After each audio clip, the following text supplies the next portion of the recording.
Our next speaker is Senator Nancy Schaefer. Nancy? Oh, there you are. Yes, Nancy is a longtime Eagle Forum member and leader.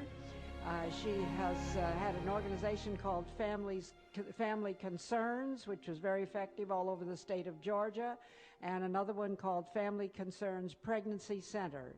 She has been in the Georgia State Senate for several terms and is a member of 6 Senate committees. Please welcome our good friend, Senator Nancy Schaefer.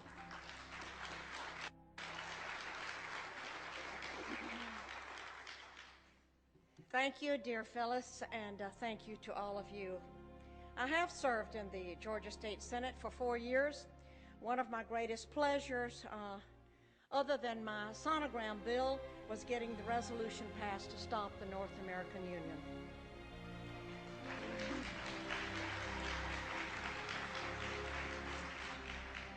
However, for 4 years, I have been confronted with families struggling to remove their children from the clutches of Child Protective Services.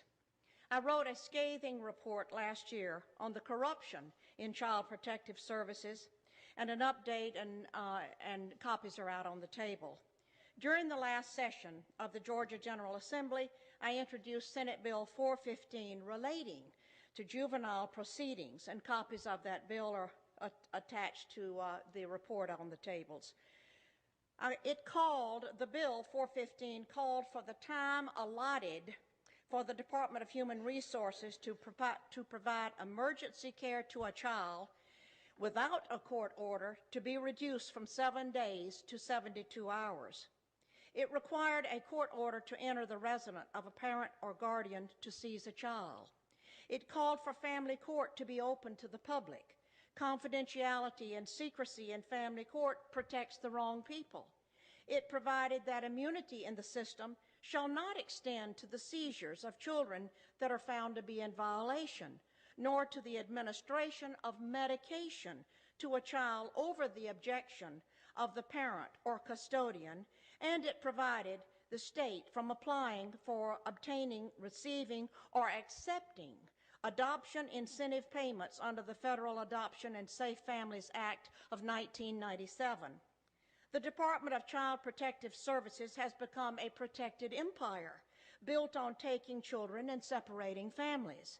This is not to say that there are not those children who do need to be removed from wretched situations and need protection. However, my report is concerned with the children and parents caught up in legal kidnapping. Having worked with probably 300 cases statewide and hundreds across the country, and in nearly every state, I am convinced there is no accountability in Child Protective Services. I have come to several conclusions. 2 or 3 are: 1, that poor parents, not always, but oftentimes, are targeted to lose their children because they do not have the wherewithal to hire an attorney and fight the system. That caseworkers and social workers are very often guilty of fraud. They withhold and destroy evidence. They fabricate evidence, and they seek to terminate parental rights unnecessarily. That the separation of families and the snatching of children is growing as the business grows because state and local governments have grown accustomed to having these taxpayer dollars to balance their ever-growing budgets. That the bureaucracy is huge. Look at who is getting paid: state employees, attorneys, court investigators, guardian ad litems, court personnel and judges. There are psychologists, therapists, psychiatrists, counselors, foster parents, adoptive parents, and on and on. All are looking to the children in state custody to provide job security. That the Adoption and the Safe Families Act, set in motion first in 1974 by Walter Mondale and later in 1997 by President Bill Clinton, offered cash bonuses to the states for every child they adopted out of foster care. In order to receive the adoption incentive bonuses, local child protective services would need more children. They must have merchandise that sells, and they must have plenty so the buyer can choose. Some counties often offer $4,000 to $6,000 bonus for each child adopted out to strangers. and an additional $2,000 for a special needs child. Employees work to keep the federal dollars flowing. But that is only the beginning figure in the formula in which each bonus is multiplied by the percentage that the state has managed to exceed its baseline adoption number. Therefore, states and local communities work hard to reach their goals for increased numbers of adoptions for children in foster care. As you can see, this program is offered from the very top and is run by Health and Human Resources. This is why victims in Child Protective Services get no help from their legislators. It explains why my bill, Senate 415, suffered such defeat in the Judicial Committee, and why I was cut off at every juncture, and why I was defeated myself last month for my re-election by another Republican. That tax dollars are being used to keep this gigantic system afloat. Many grandparents have called me to get custody of their grandparents before being lost in the system. Grandparents who lose their grandchildren to strangers have lost their own flesh and blood. The children lose their family heritage, and grandparents and parents too lose the connection of their heirs. And that the National Center on Child Abuse and Neglect in 1998 reported that 6 times more children died in foster care than in the general public, and that once removed to official safety, these children are far more likely to suffer abuse, including sexual molestation, than in the general population. Think what that number is today, 10 years later.